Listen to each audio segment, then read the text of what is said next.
আমি ছোট থাকতেই আমার মা মারা যায়। আমাকে মানুষ করার জন্য বাবা আরেকটি বিয়ে করে। আমি ছোট বড় সবাইকে আপনি করে ডাকতাম। আমার একটা সৎ ভাই ছিল। আমার সৎ ভাইয়ের চরিত্র তেমন একটা ভাল ছিল না। একদিন আমার সব ভাই আমাকে তার বন্ধুর বাসায় নিয়ে। তাহলে শুনুন আমার বাস্তব জীবনের গল্পটা। আমার নাম তিন আক্তার। গরিব পরিবারের মেয়ে আমি। বাবা কৃষি কাজ করে, তিনি পড়ালেখায় অনেক ভালো, তাই পড়ানোর আগ্রহটাও বেশি। তিনাকে পড়াতে চাই, তাই তো কষ্ট করে হলেও ভার্সিটিতে ভর্তি হয়েছে। আজই গ্রাম থেকে এসেছে সে, এমন এক অবস্থায় পড়েছে। তিনা দেখতে অসম্ভব সুন্দর, অনেক নরম মনের, যখন তখন যাকে তাকে বিশ্বাস করে ফেলে। লেখাপড়া ছাড়া আর কোনো কিছু বোঝে না। গরিব হলেও অনেক আদরের, দিন সবার চোখের মণি। কিন্তু তিনার বাবার পক্ষে এত টাকা জোগাড় করা কষ্ট হচ্ছিল। কোথা থেকে এত টাকা আনবে? মেয়েটার বড় ইচ্ছা কলেজে লেখাপড়া করে বড় কিছু হওয়ার। কিন্তু আমার তো নুন আনতে পান্তা পুরায়। আমার বাবা রাত দিন পরিশ্রম করে আমার লেখাপড়ার খরচ বের করত। কিন্তু বাবার কষ্ট আমার কিছুতেই সহ্য হতো না। আমি বাবাকে বললাম, বাবা, আমার জন্য তোমার এত কষ্ট করতে হবে না। আমি লেখাপড়ার খরচ আমি নিজেই বের করতে পারবো। বাবা বলল, তুই কেমন পারবি? বাবা, তুমি কোনো চিন্তা করো না, শুধু আমার প্রতি দোয়া রাখ। আমি ভার্সিটিতে পড়ালেখা করব বাবা। এটা আমার স্বপ্ন। আমার একটা সৎভাই ছিল। আমার মা ছোটবেলায় মারা যান। কিন্তু আমার বাবা আর একটি বিয়ে করেন, কারণ সংসারের রান্নাবান্না করার মতো কোনো লোক ছিল না। আর তাই বাধ্য হয়ে বাবা বিয়েটা করল। আমার সৎ মা ও আমাকে খুব ভালোবাসেন, নিজের মায়ের মতো আমিও দেখি। কিন্তু আমার একটা সৎ ভাই ছিল, তার নাম জিসান। সে লেখাপড়ায় খুব কাঁচা। লেখাপড়া না করে সারাদিন আড্ডা মারে বন্ধুদের সাথে। লেখাপড়ার প্রতি তার কোনো আগ্রহ নেই। আমার সৎ ভাইয়ের কোনো মতো ভালো না। সে কিছুদিন আগে বন্ধুদের সাথে ঝগড়া করেছে, একটা ছেলেকে মেরেছে। কিন্তু এই ছেলের চিকিৎসার সমস্ত করছি আমার বাবার বহন করতে হয়েছিল। আমার বাবার কথার অবাধ্য থাকতে সবসময়। আমি এত ভালো লেখাপড়া করি, তার প্রশংসা শুনলে তার মাথা নিচু হয়ে যেত। আমার প্রশংসা সে কিছুতেই সহ্য করতে পারত না, কারণ আমি তার সৎ বোন ছিলাম। নিজের আপন বোন হলে আজ সে খুশি থাকত হয়তো। যাই হোক, আমার সৎ ভাই কিছুদিন পর একটা মেয়েকে পছন্দ করে। তাকে সে বিয়ে করতে চায়, কিন্তু তার তো কোনো কর্ম নেই, বিয়ে করে কিভাবে সংসার চালাবে? বাবা তাকে নিষেধ করেছে যে তুমি এখন বিয়ে করতে পারবে না, আগে একটা চাকরি করো, তারপর দেখা যাবে। আমার সৎ ভাই তখন বাবার সাথে রাগারাগি করল। বলল, মেয়েকে না পেলে সে বাঁচবে না, নিজেও মরে যাবে। আর কত কি বলতে লাগল। আমার ভাই বাবার সাথে রাগ করে বাড়ি থেকে চলে গেল। একটা বেসরকারি প্রতিষ্ঠানে চাকরি নিল আমার সৎ ভাই। এর মধ্যে মেয়েটির বিয়ে হয়ে যায় অন্য জায়গায়, যার জন্য সে চাকরি নিল তাকে পেল না। আমি তাকে সান্ত্বনা দিলাম, ভাইয়া, আমি তোমাকে এর চেয়ে ভালো মেয়ে আমার ভাইয়ের জন্য নিয়ে আসব। সে তখন আমায় বলল, আপু, তবে একটা কথা বলি। আমি বললাম, কি কথা ভাইয়া? জিসান বলল, আমি তো লেখাপড়ার সমস্ত খরচ আমি দেব, আমি তো স্বপ্ন পূরণ করব। এই কথা শুনে আমার ভালো লেগেছিল, কিন্তু হঠাৎ এত মায়া আমার জন্য কেন হলো তা নিয়ে আমার মনে কৌতূহলের সৃষ্টি হলো। আমি বললাম, ভাইয়া থাক, তোমার কষ্টের টাকা দিয়ে আমার লেখাপড়া করতে হবে না। ভাইয়া তখন বলল, তাহলে তুই আমাকে পর ভাবিস। আমি তার উত্তরে বলেছিলাম, পরে ভাবো কেন, তুমি তো আমার ভাইয়া। কিন্তু আমার খুব স্বপ্ন ছিল কলেজে লেখাপড়া করার, আর তাই রাজি হলাম। ভাই, আর কোথায়? ভাইয়া বলল, তুমি রাজি হয়েছ, আমার টাকায় লেখাপড়া করবে। তবে আপু, আমার একটা কথা তোমার শুনতে হবে। আমি বললাম, কি কথা শুনতে হবে? তখন সে বলল, পরে বলবো, তবে আমি যা বলি তাই তোমার শুনতে হবে আপু। আমি বললাম, ঠিক আছে, আগে কলেজে ভর্তি হওয়ার টাকা দাও, তারপর দেখি। তখন আমার ভাইয়া ভার্সিটিতে ভর্তি হওয়ার জন্য টাকা দিল। আমি কলেজে ভর্তি হলাম। আমার এত ভালো লাগছিল। আমি লেখাপড়া করব, ভালো একটা চাকরি করব। আমি ভার্সিটিতে যেদিন প্রথম পা রাখলাম, আমি এত বড় ভার্সিটি দেখে অবাক হয়ে তাকিয়ে দেখছে, আর ভাবছে এত বড় ভার্সিটিতে পড়ব। আমি চারপাশে দেখছে আর খুশি মনে হচ্ছে। গত ছাত্রছাত্রী ঘুরে বেড়াচ্ছে, আশেপাশে বড় বড় বিল্ডিং, রাস্তা দিয়ে হেঁটে যাচ্ছে আর স্বপ্নে রাজ্যের কথা ভেবে চলেছে। একটু পর পর চোখের চশমাটা ঠিক করছে, এটা তিনি একটা অভ্যস্ত হতে গেলে।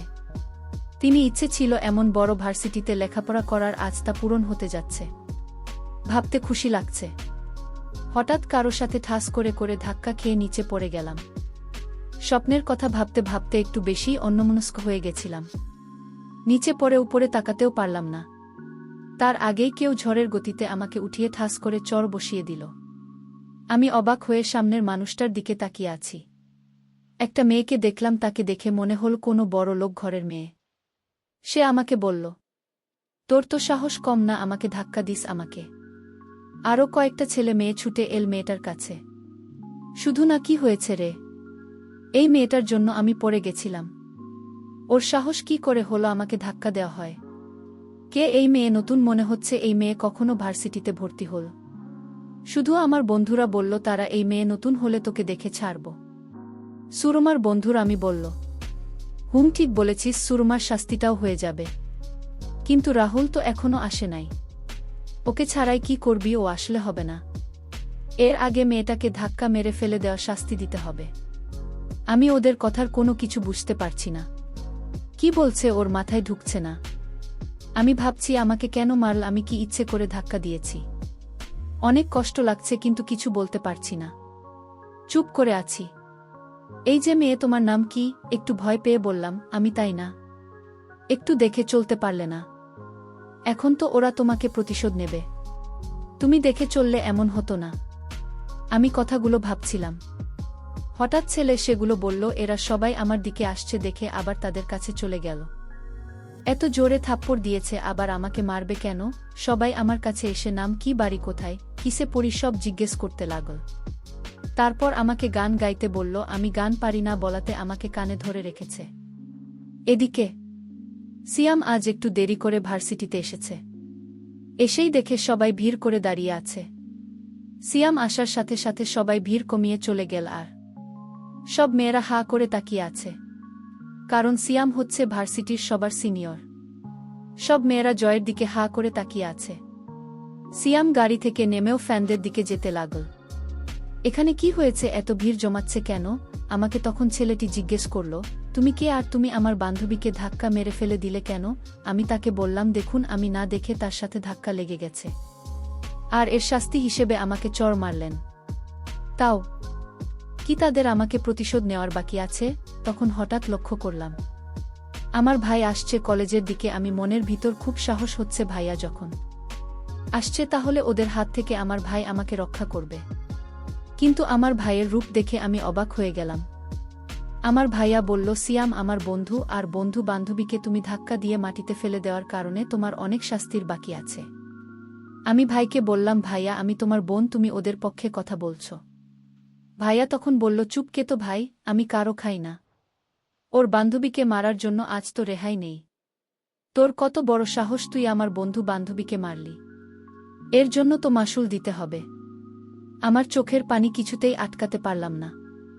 মনে মনে ভাবলাম, আজ যদি সে আমার মায়ের পেটের আপন ভাই হতো তাহলে কখন ওদের পক্ষ নিয়ে কথা বলতো না, নিজের বোনের জন্য জীবন দিয়ে দিত। তাও বোনকে বিপদে ফেলে চলে যেত না। আসলে পর কখনো আপন হয় না। হতে পারে সে আমার শত ভাই। সৎ ভাই এরকম আচরণ করবে? আমি তখন কান্না করতে লাগলাম। আমার কান্না দেখে ওরা হাসতে লাগল আর বলতে লাগলো, কেঁদে কোনো লাভ নেই। আমার ভাই হঠাৎ বলল, আমার সাথে চলো। আর ওরা বলল, আজ তুই বেঁচে গেলি তোর ভাইয়ের জন্য। ভাইয়া বলল, আমি তোকে টাকা দিয়ে কলেজে ভর্তি করিয়েছি, সেই টাকার কথা কি ভুলে যাচ্ছ? আমি বললাম, কি করতে হবে আমাকে বলো। আমি তোকে নিয়ে আমার বন্ধুর বাসায় যাব। আমি বললাম, বন্ধুর বাসায় কেন? জিসান বলল, আমি তো আগেই বলেছি তুই আমাকে কোনো প্রশ্ন করবি না, আমার সব কথা তো শুনতে হবে। ভাইয়া বলেছি, আজ আমার মনটা ভীষণ খারাপ। কারণ আমি আজ প্রথম ভার্সিটিতে এসেছে, অপমানিত হয়েছি। আমি আজ কোথাও যাব না। অন্য দিন বলিস তোর বন্ধুর বাসায় গিয়ে আসনে।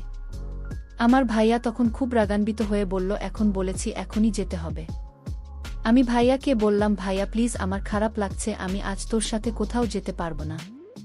এই কথা বলতে আমাকে একটা জোরে চড় মারে ভাইয়া। আমি কান্না করে বললাম, ভাইয়া তুই চড় মারলে? আমার আপন ভাই হলে আমাকে এভাবে মারতে পারত না। ঠিক আছে, আমি যখন তোর কাছ থেকে টাকা নিয়ে ভুল করেছি, তাহলে এই ভুলের প্রায়শ্চিত্ত আমার দিতে হবে। ভাইয়া নামক পাষাণ মানুষটি বলল, গাড়িতে উঠুন। আমি কোনো কিছু না বলে চুপচাপ গাড়িতে উঠে পড়লাম। তারপর সে আমাকে তার বন্ধু বাসায় আমাকে নিয়ে গেল এবং বলল, আমি তো এখানে কেন এসেছি জানিস? আমি বললাম, কেন আনলে এখানে? তখন একটা বয়স্ক লোককে আমাকে দেখিয়ে বলল, ওই লোকটিকে বিয়ে করতে হবে তোর। ভাইয়া বলল, যে মানুষটিকে দেখতে পাচ্ছিস ওর সাথে তোর বিয়ে দেব। আমি বললাম, এটা কোনোদিন সম্ভব না। ভাইয়াকে বললাম, ভাইয়া আমার একটা পছন্দ আছে, আর সেই পছন্দের উপর তুই জোর চালাতে পারিস না। ভাইয়া তখন বলল, বসে বসে আমার বাবার সব টাকা শেষ করেছিস তুই। আমার বাবা আমাকে তেমন একটা ভালোবাসেন না, শুধু তোর জন্য। আর তাই তোকে আর সহ্য হচ্ছে না।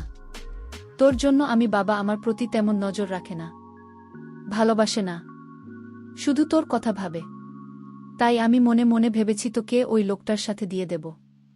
লোকটা অনেক টাকার মালিক, একটু বয়স বেশি। আর কি, বয়স বেশি হলে সমস্যা কি? আর আমি ওই লোকটার কাছ থেকে টাকা নিয়ে কলেজে ভর্তি করিয়েছি। আমি অনেক দিন যাবৎ ও তার কাছ থেকে টাকা নিয়ে চলেছি। আমি তখন ভাইয়াকে বললাম, এই লোকের সাথে আমার বিয়ে দিলে আমার জীবনটা শেষ হয়ে যাবে। ভাইয়া প্লিজ।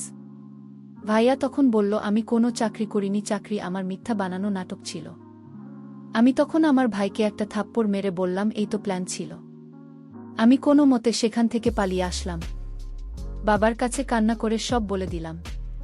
বাবা তখন আমায় সান্ত্বনা দিয়ে বলল, আজ তোর মা বেঁচে থাকলে এমনটা হতো না। তোর ভাইটা কার কাছে বিক্রি হয়ে গিয়েছে, যে ভাই টাকার লোভে পড়ে নিজের বোনকে একটা বয়স্ক লোকের সাথে বিয়ে দিতে চায়। সে তো ভাই না।